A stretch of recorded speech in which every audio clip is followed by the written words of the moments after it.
یہ ان کی P H D کا مقالہ ہے اور بعد میں انہوں نے اس کی تنقیح کر کے اس کو کتابی شکل میں چھاپا ہے، اور ایک موٹی کتاب ہے بڑے سائز کی، بہت ہی عمدہ اور اصول و ضوابط پر مشتمل کتاب ہے۔ اور باقی جو دونوں کتابیں ہیں شرکت و مضاربت وغیرہ کے لیے، یہ عربی میں ہے۔ ڈاکٹر محمد تعویذ صاحب کی الشرکات و احکامها، شیخ علی الخفیف کی ہے الشرکات فی الفقہ الاسلامی، تو یہ دونوں عربی میں ہے، یہ بھی بڑی اچھی کتاب ہے۔ نمبر 3، یہ جو عنوان ہے تیسرا معاملات کے اندر، وہ کہلاتا ہے اجارہ، یعنی رینٹ پر کوئی چیز دینا، مزدوری بھی اس کے اندر آتی ہے، ٹھیک ہے، یعنی امپلائمنٹ اور لیزنگ، یہ دونوں چیزیں اس اجارہ کے اندر آتی ہے۔ تو اس پر بھی ڈاکٹر زبیر اشرف عثمانی صاحب کی پی ایچ ڈی کا ایک مقالہ ہے، جدید معاشی نظام میں اسلامی قانونی اجارہ، اس نام سے اردو میں ہے، ٹھیک ہے، نیٹ پر شاید موجود ہے یہ بھی۔ تو یہ بہت ہی جامع کتاب ہے لیزنگ اور امپلائمنٹ وغیرہ کے مسائل کے لیے۔ اور عربی میں شیخ عبدالستار ابو غدہ کی کتاب ہے الاجارہ، اہم مباحث پر مشتمل ہے وہ بھی، ٹھیک ہے۔ یہ جو ڈاکٹر زبیر اشرف صاحب ہیں، یہ جامعہ دارالعلوم کراچی کے صدر مفتی محمد رفیع عثمانی صاحب دامت برکاتہم کے بیٹے ہیں، اور یہ جو ڈاکٹر عمران اشرف صاحب ہیں، یہ بھی ہمارے استاد ہیں، اور یہ مفتی تقی عثمانی صاحب دامت برکاتہم کے بیٹے ہیں، ٹھیک ہے۔ تو یہاں نوٹ کر لیجئے گا، یہ کتابوں کے میں نے نام بھی لکھے ہوئے ہیں، ان کی مصنفین کے نام بھی لکھے ہوئے ہیں۔ یہ ایک اور موضوع ہے بروکری اور کمیشن، یعنی جو ایجنٹ وغیرہ کام کرتے ہیں اور اس پر کمیشن لیتے ہیں، ٹھیک ہے، تو اس کے بھی بڑے اہم مسائل ہوتے ہیں۔ اس پر اردو میں ایک اہم رسالہ ہے، ڈاکٹر اعجاز احمد سمدانی صاحب بھی ہمارے استاد ہیں، انہوں نے ایک بڑا اہم رسالہ مرتب کیا ہے اسٹیٹ ایجنسی سے متعلق شرعی احکام، تو بہت اہم احکامات پر مشتمل ہے یہ۔ اور اگر عربی میں دیکھنا ہو تو عربی میں اس پر دو اہم کتابیں ہیں، ڈاکٹر عبداللہ سیف کی الوساطۃ العقاریہ اور نظریۃ السمسرہ و تطبیقاتها المعاصرہ، ٹھیک ہے۔ تو یہ دلالی، ایجنٹ، بروکری، کمیشن وغیرہ، یہ جو تفصیلات ہیں یہ ان میں آپ کو مل جائے گی، یہ بڑی اہم کتابیں ہیں۔ عمومی مباحث، عمومی مباحث کا مطلب یہ ہے کہ ایسی کتابیں جس میں صرف کوئی ایک موضوع یا ایک سبجیکٹ کو لے کر ڈیٹیل نہیں بتائی گئی، بلکہ بہت سارے سبجیکٹس کو لیا گیا ہے، ایسی کتابیں جن میں خرید و فروخت کی باتیں تفصیلات بھی ہے، جن میں شرکت اور مضاربت پارٹنرشپ کی تفصیلات بھی ہے، جس میں لیزنگ اور امپلائمنٹ کی تفصیلات بھی ہے، اس میں بروکری اور کمیشن کی طرف بھی توجہ دی گئی ہے، ٹھیک ہے۔ تو ممکن ہے کہ ان کتابوں میں کوئی نہ کوئی ایک سبجیکٹ نہ ہو، لیکن اکثر کتابیں ہیں، یہ تفصیلات ہے۔ جیسے میں نے آپ کو ابھی نام بتایا تھا، مفتی حسین خلیل صاحب کی کتاب ہے آسان فقہ المعاملات، 2 جلدوں میں، اور اس میں تقریباً 17 یا 18 چیپٹرز یا معاملات کے ابواب ہے، یعنی خرید و فروخت ہو گیا، خیارات ہو گئے، شرکت، مضاربت، مزارعات، رینٹ، اجارہ، ہبہ، گفٹ وغیرہ، قرض، یہ ساری تفصیلات اس کے اندر موجود ہیں، اور یہ ہے بھی بڑی اچھی کتاب ہے، آسان اردو میں لکھی گئی ہے۔ دوسری جو ہے ڈاکٹر عمران اشرف صاحب کی کتاب ہے کتاب المعاملات، یہ تو پی ڈی ایف میں بھی میسر ہے، میں نے گروپ میں ارسال کی تھی، یہ پہلی والی پی ڈی ایف میں نہیں ہے۔ اچھا، یہ 2 کتابیں ہیں ڈاکٹر اعجاز سمدانی صاحب کی، یہ ان کے اصل میں پی ایچ ڈی کا مقالہ ہے، اور اس مقالے کو انہوں نے 2 الگ الگ حصوں میں چھاپا ہے، ٹھیک ہے۔ پہلا مقالہ ہے غرر کی صورتیں، اور دوسرا ہے مالی معاملات پر غرر کے اثرات۔ دونوں ہی بہت کمال کی کتابیں ہیں اور بہت ضروری ہے، بہت آسان زبان میں بھی ہے۔ آپ بنیادی طور پر تو اس کا موضوع غرر ہے، انسرٹینٹی، ٹھیک ہے، قیمت معلوم نہ ہو تو کیا حکم ہوگا، مبی جو چیز خریدی جا رہی ہے وہ معلوم نہ ہو، اس کی کوالٹی معلوم نہ ہو تو کیا حکم ہوگا۔ لیکن ان دونوں کتابوں میں آپ کو بہت سارے معاملات کا تعارف ہو جائے گا کہ بھئی فنا بے استثناء کس کو کہتے ہیں، سلم کس کو کہتے ہیں، استجرار کس کو کہتے ہیں، نیلامی اور آکشن کی کیا چیزیں ہیں، یہ اس میں آپ کو بہت اہم تحقیقات مل جائے گی، صرف غرر کی تفصیلات نہیں ہے اس میں، یہ دونوں کتابیں آپ کو پڑھنی چاہیے، اور شاید ایک یا دونوں نیٹ پر موجود ہے پی ڈی ایف۔ اسی طرح شیخ علی الخفیف کی بڑی اہم کتاب ہے احکام المعاملات الشرعیہ، اس میں بھی اہم معاملات کو شامل کیا گیا ہے، لیکن یہ عربی میں ہے، ٹھیک ہے۔ اچھا جی، اسلامی بینکاری وغیرہ پر اگر کسی نے مطالعہ کرنا ہو یہ ایک بالکل معاملات سے ہٹ کر موضوع ہے، اور اس پر جو ہے کئی کتابیں لکھی گئی ہے. مثال کے طور پر حضرت شیخ تقی عثمانی صاحب کی جو کتاب ہے، ٹھیک ہے، اردو میں بھی ہے، وہ انگلش میں بھی ہے اور عربی میں بھی ہے. وہ کتاب اردو میں اس کا نام ہے اسلامی بینکاری کی بنیادیں، ٹھیک ہے، اور یہ انگلش میں بھی موجود ہے، ٹھیک ہے، اور عربی میں بھی شاید اس کا کوئی نام ہے مقدمۃ التمویل الاسلامی، اس طرح کر کے مقدمۃ التمویل الاسلامی کے نام سے. اسی طرح ان کی ایک اور کتاب ہے غیر سودی بینکاری، اشکالات وغیرہ کا جائزہ ہے اس میں. یہ دونوں کتابیں اپنے موضوع پر بڑی عمدہ کتابیں ہیں. اسی طرح ڈاکٹر اعجاز سمدانی صاحب نے اسلامی بینکاری پر مختلف رسائل لکھے ہیں. مثال کے طور پر اسلامی بینکاری کا ایک حقیقت پسندانہ جائزہ، اسلامی بینکاری میں رائج اجارہ، اسلامی بینکاری میں رائج مرابحہ. انہوں نے اسلامی بینکاری پر کئی اس طرح کی چھوٹے چھوٹے رسائل لکھے ہیں، اور سارے کے سارے بڑے اہم ہیں، جس سے انسان کو کچھ نہ کچھ چیزیں کلیئر ہو جاتی ہیں. اسی طرح ڈاکٹر عمران اشرف صاحب کی ایک رسالہ ہے اسلامی بینکاری ایک تعارف. انہوں نے بلکہ انگلش میں بھی اس طرح کی کتاب لکھی ہے، ٹھیک ہے. عربی میں شیخ مصطفیٰ زرقہ کی کتاب ہے، اس سے بھی اسلامی بینکاری کا ایک خاکہ انسان کے ذہن میں آ جاتا ہے، المصارف معاملاتها وفوائدها. ٹھیک ہے جی. انشورنس اور تکافل آپ جانتے ہیں، جیسے آج کل انشورنس کا اسلامی متبادل سامنے آیا ہے نا.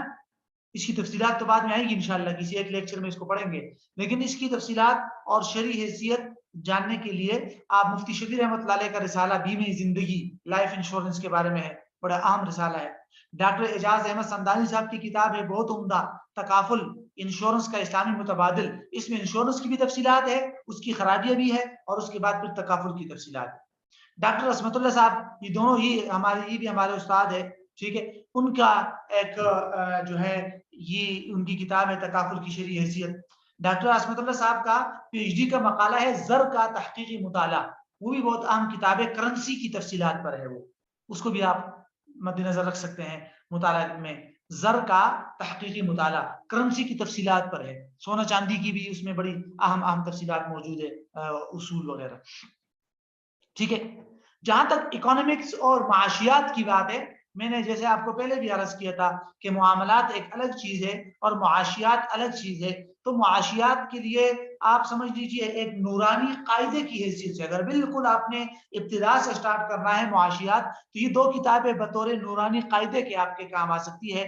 جس طرح بچہ نورانی قاعدہ پڑھتا ہے اور سیکھ جاتا ہے کہ عربی کا لفظ کیسے جڑتا ہے اور کیسے پڑھا جاتا ہے، تو یہ اس کی بنیادی باتیں اس میں دو کتابوں میں آپ کو آ جائے گی. ایک حضرت شیخ صاحب تقی صاحب کی کتاب ہے اسلام اور جدید معیشت و تجارت، اہم تعارفی کتاب ہے.